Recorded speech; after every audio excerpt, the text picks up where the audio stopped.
প্রিয় দর্শক, আমি শ্রুতি খান চলে আসছি আজকে খুব খুব খুব কি বলে এটাকে ইন্টারেস্টিং একটি বিষয় নিয়ে। সেটা হচ্ছে বাংলাদেশে আপনারা জানেন যে জুলাই আন্দোলনের মাস্টার মাইন্ডের একজন পিনাকি ভট্টাচার্য, যিনি একজন নাস্তিক এবং গণজাগরণ মঞ্চের একজন শাহবাগী, মানে যারা খুব পরিচিত এবং গণজাগরণ মানে জাগরণ সৃষ্টি করেছিল সারা বিশ্বে, যে তারা বাংলাদেশের মুক্তিযুদ্ধ অপরাধীদের ফাঁসি চেয়েছিল। সেই শাহবাগীদেরকে বিচারের আওতায় আনার জন্য বর্তমানে জামাতের আমির শফিকুল ইসলাম বলেছেন যে তাদেরকে খুব দ্রুতই আমরা বিচারের আওতায় আনবো। তার মধ্যে কিন্তু অন্যতম অবদান এই পিনাকি ভট্টাচার্য। শাহবাগীদের দাবিতে যাদেরকে হত্যা করা হয়েছে, খুন করা হয়েছে, তাদেরও বিচার আবার ফিরিয়ে আনা হবে ইনশাআল্লাহ। আর যে সমস্ত শাহবাগীরা সেদিন বাংলাদেশকে চ্যালেঞ্জ করে পাল্টা সরকার গঠন করেছিল, জনগণ তাদেরও বিচার চায়। অবাক, এক দেশে দুই সরকার, এক সরকার বসে আছে পার্লামেন্টে, আরেক সরকার বসে আছে শাহবাগে। পার্লামেন্টের সরকারের কথায় জাতীয় পতাকা উঠে না, নামে না। শাহবাগের সরকারের, বুয়া সরকারের কথায় পতাকা উঠে আর নামে। সেদিন আমরা দেখি একবার নয়, দুবার নয়। তো আমরা যদি মনে করি যে পিনাকিকে বাংলাদেশে নিয়ে আসা দরকার, আমিও বলি বাংলাদেশে আসুক, তো তিনি যদি বাংলাদেশে এসে চিন্তা করে যে আমি জামাত ইসলাম বা জুলাই আন্দোলনের পক্ষে ছিলাম, আন্দোলন সফল হয়েছে, আমি সর্বোচ্চ সাপোর্ট দিয়েছি, তাহলে উনি মনে করেন বেঁচে গেল। কিন্তু ওনার উপরে এমন এক এলিগেশন আছে যেটা থেকে বেঁচে যাওয়া খুব বেশি সহজ নয়। আর সেই এলিগেশনসটি কি, মানে তিনি মুক্ত চর্চা যখন করতেন বা মুক্ত ছিলেন, সেই সময় একজনের সাথে তার পরিচয় হয় এবং তাকে বর্তমানে তিনি এত বছর ধরে পরিচয় দেন না যে তার সাথে তার একটি অবৈধ শারীরিক সম্পর্ক ছিল, এবং তিনি যেহেতু অস্বীকার করেন তাহলে সেটা ধর্ষণের পর্যায়ে পড়ে এবং তার নামে একটা মামলাও রয়েছে। সেই মামলা থেকে কিভাবে উদ্ধার পাবেন তিনি? এবং সেটা যেখানে তার সন্তানও আছে, সেই সন্তানের পরিচয় তিনি দেন না এবং সেই মহিলাকে এখন পাগল বলে আখ্যায়িত করেন। এবং সেই খবরটি ডিটেইলে প্রচার করা হয়েছে দ্য ডেইলি স্টারের হাতে। তার সম্পর্কে অসংখ্য গোপন খবর আছে যেগুলো তারা আজ পর্যন্ত প্রকাশ করেনি। এই পিনাকির অসংখ্য দুর্বলতার প্রমাণ থাকার কারণেই এই পিনাকি ডেইলি স্টার এবং হচ্ছে যে প্রথম আলোর বিরুদ্ধে এই জঙ্গি হামলা করেছিল। মানে দুইটার মালিক তো একই। প্রথম আলোর সামনে গরু জবাই করা, সেখানে জঙ্গিদের দিয়ে হামলা দেওয়া বা ওই বিল্ডিং উড়িয়ে দিবে বোম ফিট করে, সেরকম উপক্রম কিন্তু নিয়েছিলেন। পুলিশের সাথে সমস্ত জঙ্গিরা, অপরিচিত জঙ্গিরা এসে কিন্তু ধস্তাধস্তি করেছেন, বন্দুক যুদ্ধ করেছেন। সে কত বড় জঙ্গি সন্ত্রাসী যে গণজাগরণ মঞ্চে থাকা লোক এরকম কাজ করতে পারে, এটা আমাদের ধারণার বাইরে।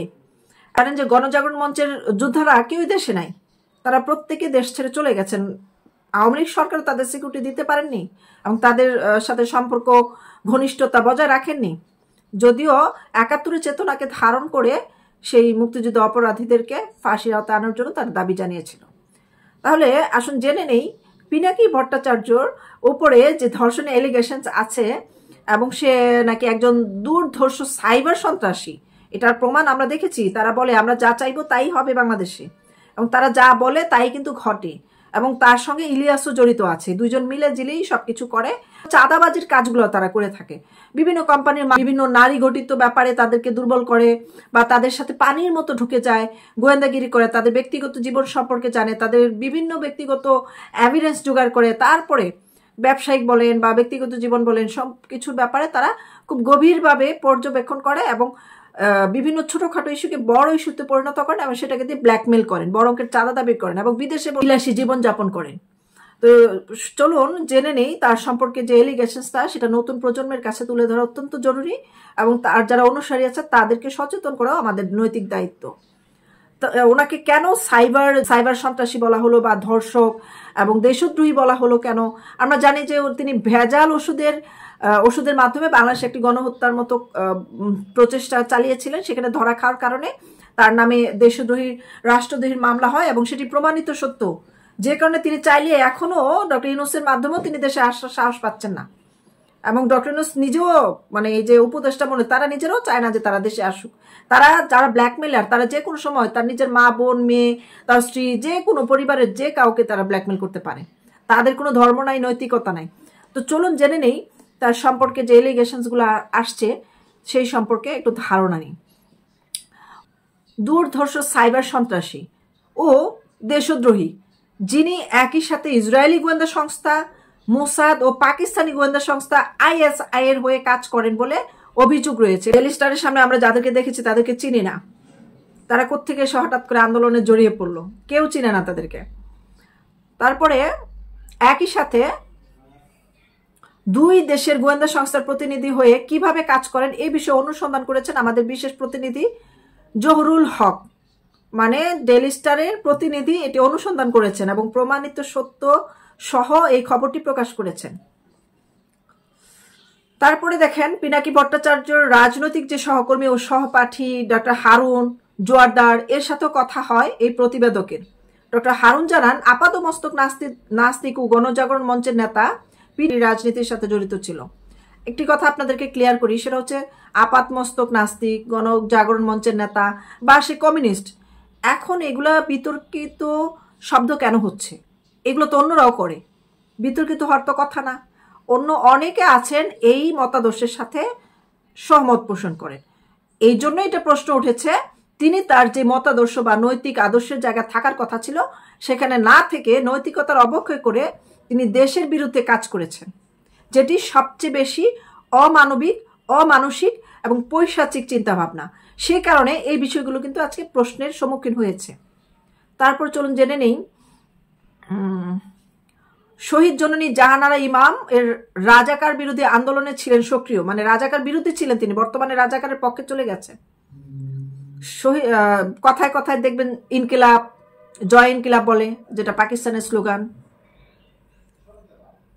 2012 সালের ডিসেম্বর মাসে শাহবাগ থানায় এক ধর্ষণ মামলা হলে বেশ কিছুদিন আত্মগোপনে থাকে।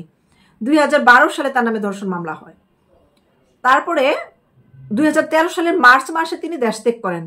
শাহবাগ থানায় মামলার নং হচ্ছে 17, তারিখ 23/12/2012, 23/12/2012, 23 তারিখ 12 মাস মানে ডিসেম্বর 2012। এর এজাহারে জুলেখা বেগম নামে একজন উল্লেখ করেন যে পিনাকি ভট্টাচার্য সেই মহিলাকে সরারদি উদ্যানে গিয়ে প্রায়ই ধর্ষণ করত এবং এক পর্যায়ে জুলেখা গর্ভধারণ করলে পিনাকি কে বিয়ের কথা বলে, তার গর্ভে যখন সন্তান চলে আসে বিয়ের কথা বলে, অনুরোধ করে, কিন্তু পিনাকি ভট্টাচার্য বিয়ে করতে অস্বীকৃতি জানান এবং জুলেখা বেগমকে পাগলি বলে তাচ্ছিল্য করেন। জুলেখা বেগম নিজেকে গরিব অসহায় হিসেবে উল্লেখ করলো। পিনাকির দাবি অনুযায়ী উনি পাগল না বলে মামলা এজাহার উল্লেখ করেন। পাগল না বলে আবার মামলার এজাহারে উল্লেখ করেন যে পাগল না। তো জুলেখা বেগম 7 মাসে অন্তঃসত্ত্বাও ছিলেন। পিনাকির বন্ধু ডক্টর হারুন জানান 2013 সালে শাহবাগের গণজাগরণ মঞ্চের যে আন্দোলনে শুরু হয়, আত্মগোপনে থেকে বের হয় রাজাকারের ফাঁসির দাবিতে। তিনি আত্মগোপনে ছিলেন, তারপর ফাঁসির দাবিতে বের হন। সক্রিয় ভূমিকা রাখলেও তৎকালীন পুলিশ স্পর্শকাতর সময় বিবেচনায় পিনাকিকে গ্রেফতারের ভূমিকা নেননি। সে সময় গণজাগরণ মঞ্চের একটা শক্তিশালী ভূমিকা ছিল, তাকে যদি গ্রেফতার করে তাহলে তো পুরো গণজাগরণ মঞ্চ তার পক্ষে চলে যাবে। দেখেন সে কিভাবে সে সময় ধর্ষণ মামলা থেকে বাঁচার জন্য গণজাগরণের সাথে অ্যাক্টিভিটিস করে এবং গণজাগরণের সাথে অ্যাক্টিভিটিস করে রাজাকারের বিরুদ্ধে চলে যায় এই ধর্ষণের মামলা থেকে বাঁচার জন্য। এরপর বর্তমানে আবার তার পূর্বের অতীত থেকে বাঁচার জন্য সে আবার রাজাকারের পক্ষে চলে গেছে। তো যাদের নৈতিকতা নাই, স্বার্থ দেখলে রূপ বদলায় এবং নিজের পরিস্থিতি মোকাবেলা করতে পারে না, তাদের মতো কাপুরুষ, আসলে তাদের কঠিন বিচার হওয়া উচিত। তো আন্দোলন স্তীমিত হলে জুলেখা বেগম পিনাকিকে গ্রেফতার করতে থানায় চাপ প্রয়োগ করে, কিন্তু তিনি জানান মামলা পরবর্তী জুলেখা বেগমের সাথে পিনাকির পক্ষে সমঝোতার চেষ্টা করে ব্যর্থ হন এবং ফেব্রুয়ারি মাসের 27 তারিখে জুলেখা বেগম কন্যা সন্তান প্রসব করলে পিনাকি মামলা থেকে বাঁচতে মার্চ মাসের 5 তারিখে মামলা থেকে বাঁচতে মার্চ মাসের শেষের দিকে দেশ ত্যাগ করেন। এই মামলা থেকে বাঁচার জন্য, মানে এই সন্তানকে সে স্বীকৃতি দিবে না, সে কত বড় অমানবিক, সে বিদেশে চলে গেছে দেশ থেকে করে এবং ইন্ডিয়াকে বর্ডার ব্যবহার করে কিন্তু সে বিদেশে গেছে এবং ইন্ডিয়ার বিরুদ্ধে এখন সর্বোচ্চ বেশি ভারত বিদ্বেষী সেই করতেছে। একদিকে রাজনৈতিক অবস্থান সম্পর্কে জানতে চাইলে ডক্টর হারুন দাবি করেন পিনাকি ভট্টাচার্য এখনো কমিউনিস্ট পার্টির রাজনীতির সাথে জড়িত বলে দাবি করেন, এবং দাবির সপক্ষে যুক্তি উপস্থাপন করতে যেয়ে উনি বলেন যে জামায়াত ইসলামী ও কমিউনিস্ট পার্টির মধ্যে রাজনৈতিক আদর্শিক বৈষম্য থাকা সত্ত্বেও উভয় দলের মধ্যে একটি অভিন্নতা লক্ষ্য করা যায়, এবং তা হলো সদস্যের পরিচয় গোপন করে হলেও কঠোরভাবে দলীয় এজেন্ডা বাস্তবায়নে নিবেদিত রাখা, উভয় দলের কর্মীদের প্রাথমিকভাবে ব্রেনওয়াশ করে এবং দলের আদর্শের প্রতি নিঃস্বার্থ অনুগত্য প্রতিষ্ঠায় প্রশিক্ষণ দেয়, এমনকি উভয় দলের সদস্যরা সারা জীবন দলের ফান্ডে কিছু আর্থিক সহযোগিতা প্রদান, যা দলের অর্থনৈতিক অবকাঠামো শক্তিশালী করে। পিনাকি ভট্টাচার্য তার দলীয় পরিকল্পনার আওতায় এখন একটি উগ্রমুখী মুখোশ পরিধান করেছেন। তার বর্তমান কার্যক্রমে ইসলামী মৌলবাদীদের প্রকাশ্যে সমর্থন দেখানো এবং মৌলবাদীদের উস্কে দেওয়ার মতো অবস্থানও এক প্রকারে কৌশল বলে বিবেচিত। এই কথাটা আমি অনেকবার বলেছি, যারা শোনেননি তাদের জন্য বলবো যে আবার নতুন করে বলছি। সে একজন নাস্তিক যখন ধর্মের জন্য মায়া দেখায় তাহলে বুঝতে হবে সেখানে সন্দেহ আছে, সে পথভ্রষ্ট করতে চায়। এর মধ্যে দেশের জনগণ ও মৌলবাদীদের উপর ক্ষিপ্ত হয় এবং তাদের বিরুদ্ধে অবস্থান গ্রহণ করে, যা মূলত ইসলামী মৌলবাদী শক্তিকে দুর্বল করার একটি প্রক্রিয়া। এটা হচ্ছে তার কৌশল। তার মিলিয়ন মিলিয়ন অনুসারী করবে যে সে ধর্মের লোক, তারপর তাদেরকে পথভ্রষ্ট করবে। এটা কিন্তু মুফাসসিলও করে, সবাইকে বলে যে আমি নাস্তিক হয়ে গেছি বলে সবাইকে তার আওতায় নিয়ে আসে, তারপর নাস্তিকতা চর্চা করতে করতে একসময় বলে আমি তো নাস্তিকতা থেকে ধার্মিক হয়ে গেছি। তো ধার্মিক হয়ে গেছি কিভাবে?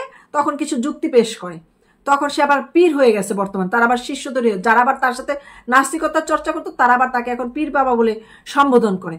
এই প্রক্রিয়াগুলো মুফাসসিলও অবলম্বন করে, এটা আবার ইলিয়াস করে না, যেটা পিনাকি করছে। মানে নিজেরা নবী হওয়ার চেষ্টা করে, নিজেরা আউলিয়া হওয়ার চেষ্টা করে। এটা কিন্তু খুব ভয়ঙ্কর একটা প্রক্রিয়া। এই প্রক্রিয়া থেকে যারা শিষ্য হিসেবে ঢুকেছে তারা বের হওয়ার আর পথ পায় না। পিনাকি ভট্টাচার্যের এই কার্যকলাপ কমিউনিস্ট আদর্শের প্রতি তার আস্থা ও দলের প্রতি তার নিঃস্বার্থ ভক্তির একটি চিত্র বহন করে। মানে কমিউনিস্টেরও নাকি জামাত ইসলাম শিবিরদের মতো পরিচয় গোপন রেখে তার কার্যকলাপ চালিয়ে যাওয়া একটা উদ্দেশ্য এবং লক্ষ্য, সে তারা নিঃস্বার্থভাবে করে থাকেন। এখানে দাবি করা হচ্ছে সে এখনো কমিউনিস্টই আছেন অ্যাক্টিভিটিস। এই সমস্ত গোপন ও সুনিপুণ কৌশল অবলম্বনের মূল উদ্দেশ্য হলো ইসলামী মৌলবাদীদের প্রভাবকে ধ্বংস করে সমাজতান্ত্রিক সমাজ ব্যবস্থা প্রতিষ্ঠা করা। সমাজতান্ত্রিক সমাজ ব্যবস্থার প্রতিষ্ঠা করা। এই প্রসঙ্গে ডক্টর হারুন ইসলামী শিবির ও বৈষম্য বিরোধী ছাত্র আন্দোলনের সমন্বয়কদের ছাত্রলীগের রাজনীতি এর সাথে যুক্ত থেকে গোপনে তাদের দলীয় এজেন্ডা বাস্তবায়নের উদাহরণ উল্লেখ করেন। বিশ্বের জঙ্গি রাষ্ট্র হিসেবে বাংলাদেশকে প্রতীয়মান করতে ইসরায়েলের গোয়েন্দা সংস্থা মোসাদের কাছ থেকে বিপুল পরিমাণ অর্থ সাহায্য পেয়ে থাকেন বলে অভিযোগ রয়েছে। মানে ইসরায়েলের কাছে টাকা পাচ্ছেন বাংলাদেশকে উগ্রবাদী রাষ্ট্র হিসেবে পরিচিতি করানোর জন্য। এটা তার একটা এজেন্ডা বাস্তবায়ন হচ্ছে। প্রথমত আক্রমণের ঘটনা থেকেই বুঝতে পারবেন। তারপরে অপরদিকে জামাতকে ক্ষমতায় আনতে, জামাতের পক্ষে জনমত গড়তে পাকিস্তানের গোয়েন্দা সংস্থার কাছ থেকে বিপুল অঙ্কের অর্থনৈতিক লেনদেনের প্রমাণও পাওয়া গেছে প্রতিবেদকের কাছে, সেই প্রমাণও আছে। তাছাড়া বিভিন্ন ব্যক্তি প্রতিষ্ঠান, সরকারি কর্মকর্তা, এমনকি সরকারি উপদেষ্টাদের কাছ থেকে চাঁদাবাজি করে অর্থ সম্পদ ও মালিক হয়েছেন বলে অভিযোগ রয়েছে। প্রধান নির্বাচন কমিশনার নিয়োগে 5 কোটি টাকার ঘুষের লেনদেনের খবর ইতিমধ্যে বিভিন্ন সংবাদ মাধ্যমে প্রকাশিত হয়েছে। এই খবরটাও কিন্তু আমি পেয়েছি বা আমরা সবাই পেয়েছি। বর্তমানে যে রাজনৈতিক ডক্টর ইউনূসের যে নির্বাচন কমিশনের একজনকে দায়িত্ব দেওয়া হয়েছে তার কাছ থেকে নাকি 5 কোটি টাকা সে ঘুষ খেয়েছে এবং তার মাধ্যমে দায়িত্ব দেওয়া হয়েছে। এবং উপদেষ্টা মণ্ডলীদেরকে বিভিন্ন সময় তিনি কিন্তু ব্ল্যাকমেল করেন। সরকারি উপদেষ্টা বিভিন্ন ব্যবসায়ীরাও তার সাইবার সন্ত্রাসের হুমকির মধ্যে থাকেন বলে অভিযোগ রয়েছে। এদিকে জুলেখা বেগমের সাথে কথা হয় এই প্রতিবেদকের, মানে সাংবাদিক কথা বলেন। জুলেখা বেগম জানান উনি ও পিনাকির ঔরসজাত সন্তান নিরাপত্তাহীনতায় ভুগছেন। জুলেখা বেগম ওনার সন্তান তামান্না ইসলামের পিতৃ পরিচয় স্বীকৃতি দাবি করেছেন এবং পিনাকি ভট্টাচার্য দৃষ্টান্তমূলক শাস্তি দাবি করেছেন। রাজনৈতিক বিশ্লেষকের মতে এই ধরনের ভয়ঙ্কর সাইবার সন্ত্রাসীদের আইনের আওতায় আনা জরুরি প্রয়োজন। তার কর্মকাণ্ড শুধু দেশের অভ্যন্তরীণ স্থিতিশীলতাকেই নয়, আন্তর্জাতিক পর্যায়ে দেশের ভাবমূর্তি ক্ষতিগ্রস্ত করছে। দেশের ভাবমূর্তিকে ক্ষতিগ্রস্ত করছে। সাইবার সন্ত্রাস এবং ষড়যন্ত্রের এই ধরনের কর্মকাণ্ড প্রতিরোধে কঠোর পদক্ষেপ গ্রহণ করা জরুরি। মানে আমি আলোচনা করছি, ভিডিওটা বড় হয়ে যাচ্ছে, সেজন্য এখানেই সমাপ্তি করে দিচ্ছি। আপনারা আপনাদের মূল্যবান মতামত জানাবেন।